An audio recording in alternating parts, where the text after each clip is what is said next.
Anak-anakku kelas 8. Di sini berjumpa lagi dengan Ustazah Mira. Di sini Ustazah akan melanjutkan bab 3. Diawali dengan semangat dan semangat. Jangan sampai anak-anak mencari ilmu itu dengan bermalas-malasan. Nah, itu jangan sampai ya. Kuncinya kalau kalian ingin sukses ya kalian harus belajarnya bersungguh-sungguh. Di sini saya akan melanjutkan bab 3 yang berjudul mengutamakan kejujuran dan menegakkan keadilan. Yang namanya jujur dan adil dalam kehidupan sehari-hari itu penting ya. Bagaimana kita bersikap jujur, bagaimana kita bersikap adil. Terus untuk selanjutnya di sini ada jujur. Pertama, jujur di keluarga. Kedua, di sekolah. Ketiga, di masyarakat. Keempat, dalam pertemanan. Kalau di keluarga itu, setiap orang mendambakan keluarga harmonis dan penuh ketenangan. Kehidupan keluarga akan harmonis jika masing-masing anggota keluarga saling menghargai dan berperilaku jujur. Jadi dalam keluarga itu juga harus sikap berperilaku jujur ya. Jangan sampai mempunyai sikap itu tidak jujur. Itu nggak boleh. Terus kejujuran dalam keluarga merupakan fondasi awal bagi kelangsungan kehidupan di masyarakat.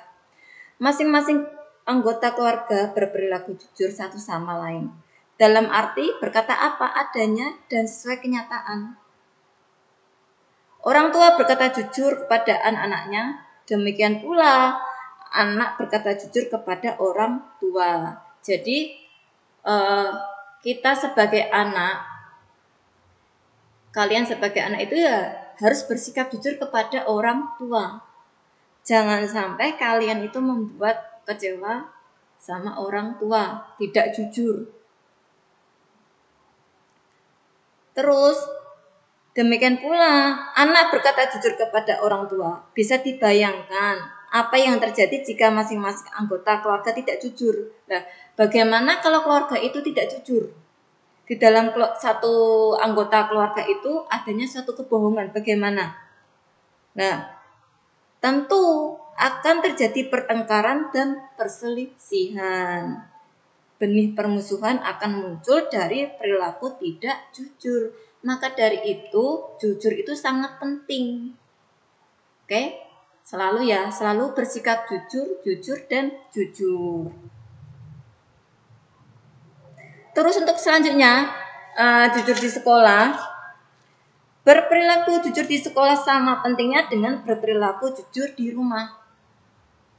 Seorang peserta didik hendaknya jujur kepada ustadz dan ustazahnya, karyawan, dan teman di sekolah. Kejujuran peserta didik pada saat mengerjakan ulangan akan sangat membantu ustadz dan ustazahnya dalam mengevaluasi hasil pembelajaran. Jadi kalau anak-anak ketika ada ulangan itu juga harus jujur. Jangan sampai tidak jujur. Contohnya mencontek, tengok-tengok lah, itu nggak boleh. Harus berperilaku jujur. Terus untuk selanjutnya, berperilaku jujur kepada teman di sekolah, maka akan terjalin hubungan harmonis. Nah, bagaimana kalau kalian tidak bersikap jujur kepada teman? Akhirnya dijauhi teman, tidak punya teman. Nah, seperti itu. Maka dari itu kalian itu juga harus jujur kepada teman.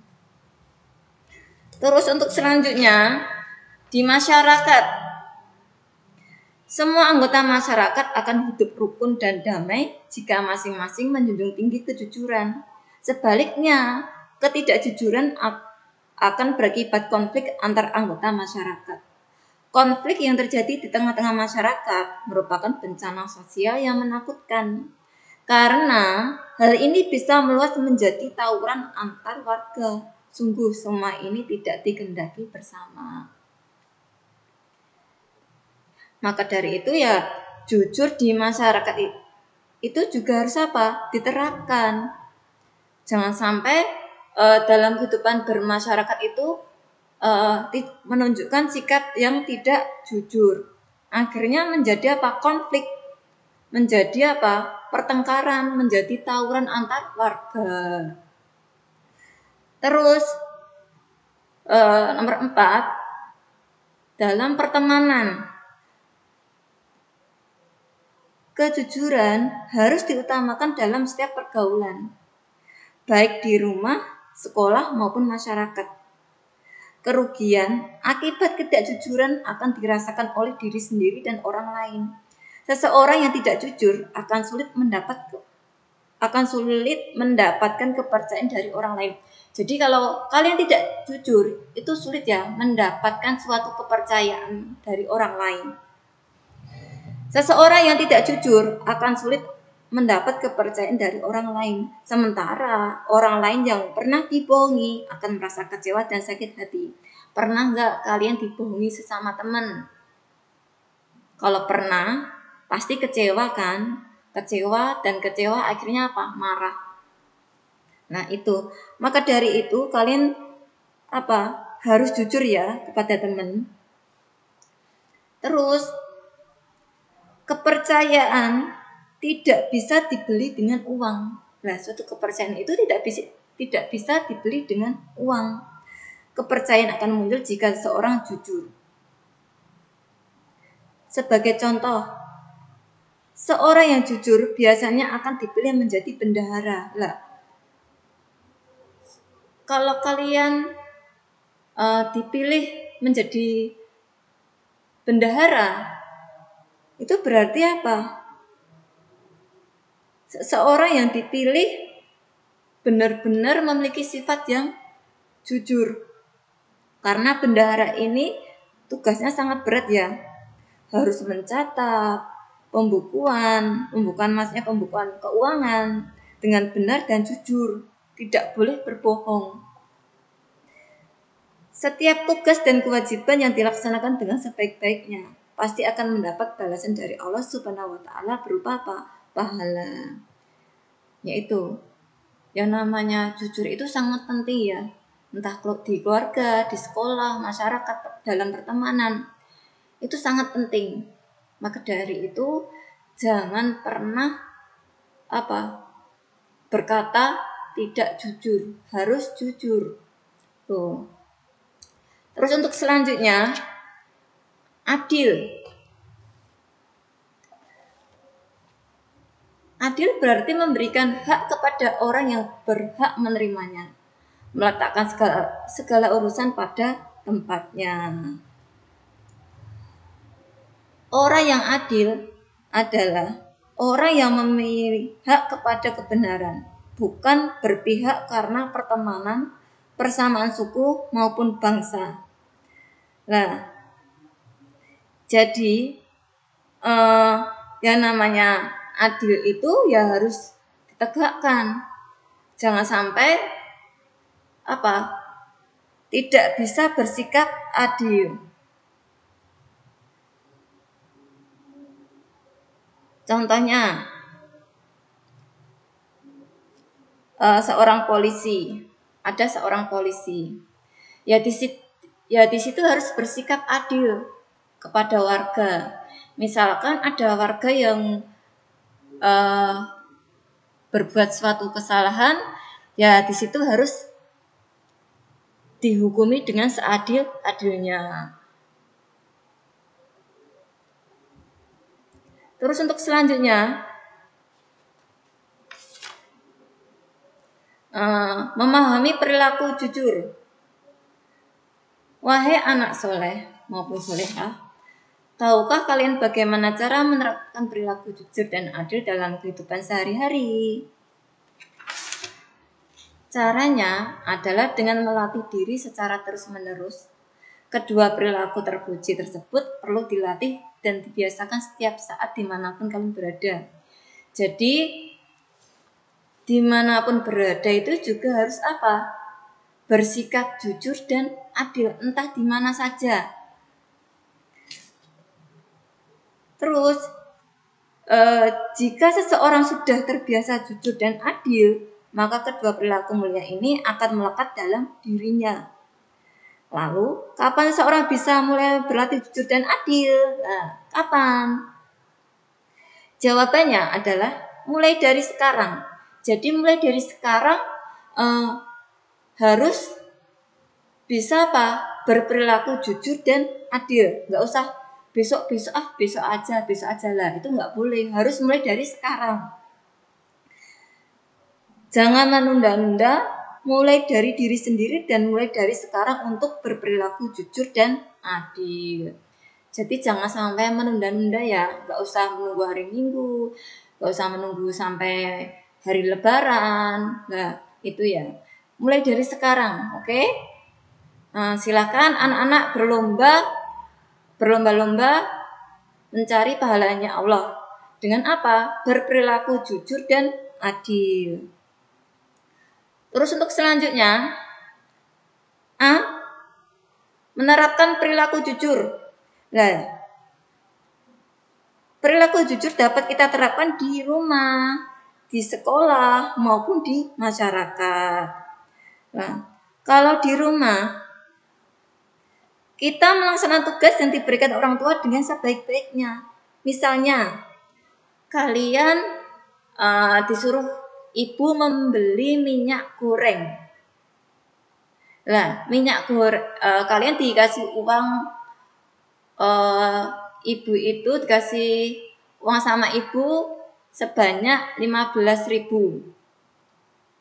Nah, padahal minyak gorengnya harganya 10.000, masih ada sisa uang 5.000. Jadi bagaimana anak-anak? Kalau anak-anak yang jujur, jadi uangnya 5.000 itu dikembalikan kepada ibu. Gitu ya, Nak. Oke?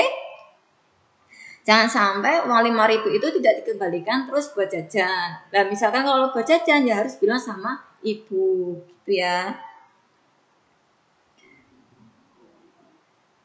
Terus di sekolah, mengerjakan tugas yang diberikan Bapak Ibu guru dengan penuh tanggung jawab.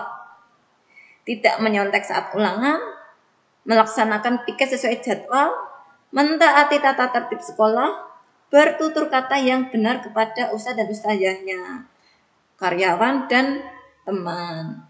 Jika bersalah harus mengakui kesalahannya. Itu kalau di sekolah ya. Kalau misalkan ada ulangan tidak boleh menyontek ya, kalian jangan pernah menyontek, jangan tanya sama temennya, harus jujur ya, jujur atau tidaknya itu yang tahu kalian sendiri. Misalkan ya mungkin ustadz dan ustazahnya tidak tahu, tapi Allah Maha tahu. Terus setelah ulangan melaksanakan piket sesuai jadwal. Nah, kalau misalkan ada piket ya harus dikerjakan ya. Terus mentaati tata tertib sekolah. Nah, anak-anak itu ya harus apa? Mentaati tata tertib sekolah dan bertutur kata yang benar kepada ustadz dan ustazahnya. Jadi anak-anak itu kalau bicara sama ustadz dan ustazahnya, kalau nggak bisa bahasa Jawa yang halus, bisa berbahasa dengan bahasa Indonesia. Tapi di situ juga ada apa?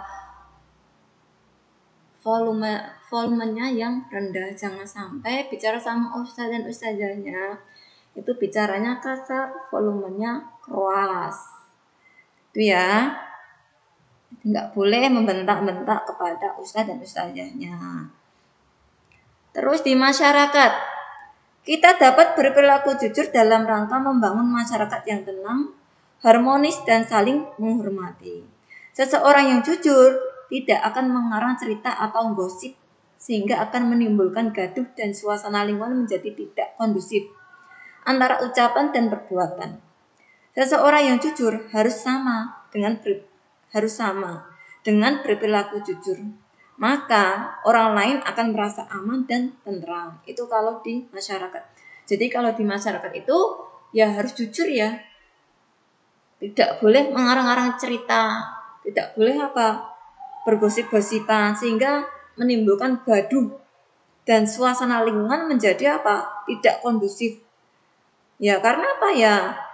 Karena ucapan dan perbuatan itu. Itu ya. Terus untuk selanjutnya B, menerapkan perilaku adil.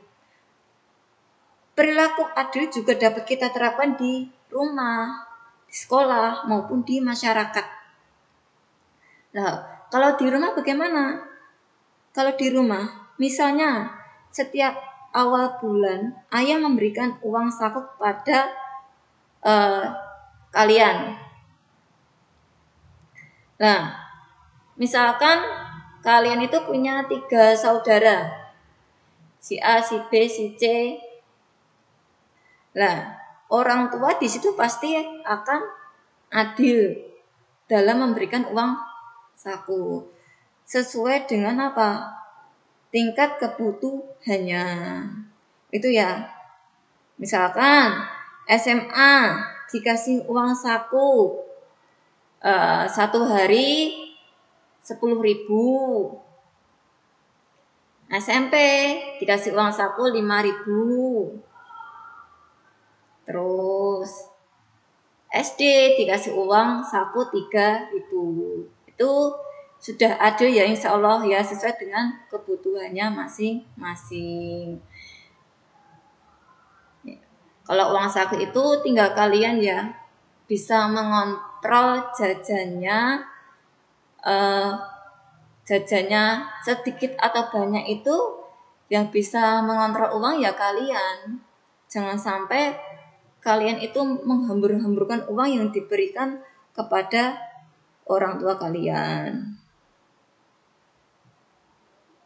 Terus di sekolah menghormati dan menghargai tugas ketua dan semua pengurus kelas. Kalian harus memperlakukan mereka dengan adil sesuai posisinya masing-masing di kepengurusan kelas. Bukan justru sebaliknya, meremehkan dan merendahkan mereka sebagai pesuruh, maksudnya pesuruh di kelas ya. Jadi kalau di kelas itu ada ketua, ya kalian juga harus menghormati dan menghargai ya, jangan sampai semena-mena.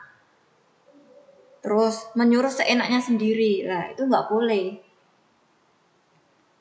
Terus untuk selanjutnya di masyarakat. Di masyarakat berlaku adil kepada tetangga dan warga dalam satu RT, RW ataupun kelurahan.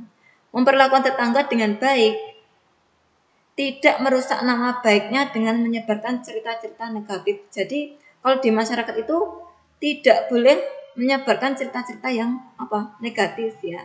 Tidak mengganggu tetangga dengan suara musik yang terlalu keras dari dalam rumah kita. Mengapa tidak boleh suara musik itu terlalu keras? Kenapa? Sebab tetangga juga punya hak untuk dihormati dan diperlakukan dengan baik. Dengan memberikan hak kepada tetangga, berarti kita telah berperilaku adil kepada tetangga. Misalkan di situ tetangga kalian kok ada yang mengeraskan suara musik mungkin terlalu keras sekali ya mungkin di situ bisa menegurnya pelan-pelan, jangan sampai menegurnya dengan kasar. Nah itu nggak boleh. Itu ya. Cukup sekian materi dari Ustazah. Apabila banyak salah katanya, Ustazah minta maaf yang sebesar-besarnya. Apabila banyak salah katanya, Ustazah minta maaf yang sebesar-besarnya. Misalnya belum paham, bisa tanya ke Ustazah ya. Wassalamualaikum warahmatullahi wabarakatuh. Alhamdulillahi jazakumullahu khairan.